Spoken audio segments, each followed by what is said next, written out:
এই এক্সারসাইজটা হচ্ছে যে যাদের L3 L4 L5 S1 এ প্রবলেম আছে এবং যাদের কোমরের ব্যথাটা একদম পায়ের তলার থেকে এরকম করে নামছে নিচের দিকে, সেইটা কমানোর জন্য যে এক্সারসাইজগুলো করা দরকার আমি বলেছিলাম দেবো, সেইটা দেখিয়ে দিচ্ছি। 3-4টে এক্সারসাইজ দেখাবো, এইগুলো প্র্যাকটিস যদি রেগুলার দুবেলা করেন তাহলে ভালো থাকবেন। এক নম্বর হচ্ছে পাটাকে ভাঁজ করবেন। এগুলো সমস্ত বলে ব্যাক এক্সটেনশন এক্সারসাইজ, ঠিক আছে? হাতটা এরকম করবেন, করে একটা নিঃশ্বাস নেবেন বড় দেখে 10 সেকেন্ড হোল্ড করবেন, আবার নিঃশ্বাস ছাড়ার সাথে সাথে কোমরটাকে নামিয়ে দেবেন। এইভাবে আপনাদের রিপিটেশন করতে হবে অন্তত 5 বার বা অন্তত 10 বার যদি করেন এক বেলায় তাহলে খুব ভালো থাকবেন।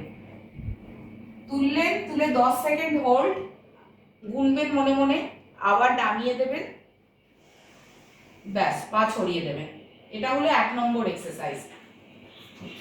2 নম্বর এক্সারসাইজ হচ্ছে যাদের এই যে এইখান থেকে আপনার গ্লুট মাসল, গ্লুট মাসেলসে, তো তাদের ক্ষেত্রে যেটা হয় বা সাইটিকা পেনের ক্ষেত্রেও এটা খুব কাজ দেবে।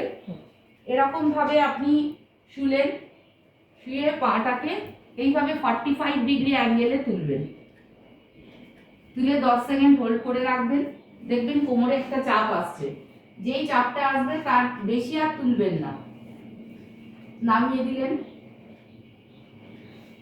আবার এইটা তুলবেন, 10 সেকেন্ড হোল্ড করবেন, নামিয়ে দেবেন, দিয়ে আবার একটু এরকম ভাবে রেস্টিং পর্যায়ে সরিয়ে যাবেন। প্রত্যেকটা পা যখন তোলা হবে তখন 10 সেকেন্ডস হোল্ড, তারপর দুটো পা নিচে নামিয়ে রেখে অন্তত আবার 10 সেকেন্ডের বিশ্রাম।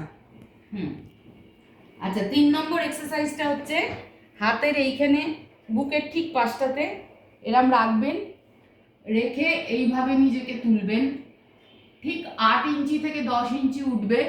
ওঠার সময় দেখবেন এইখানে চাপ লাগছে, যতটা চাপ লাগছে স্টার্ট হবে সেইখান অবধি তুলবেন, তারপরে আস্তে করে আবার নামিয়ে দেবেন, আবার রেস্ট, আবার এরম তুলবেন,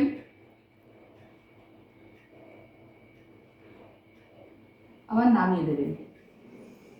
নিঃশ্বাস হোল্ড করতে পারলে ভালো, না পারলে নর্মাল নিঃশ্বাস যেমন নেওয়া যাওয়া হয় ইনহেল এক্সেল সেরকম করবেন। এই তিনটে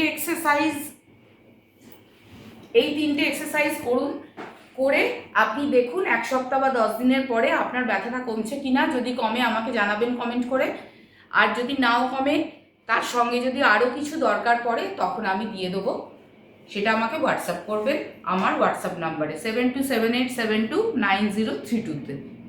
ভালো থাকবেন সবাই, নমস্কার।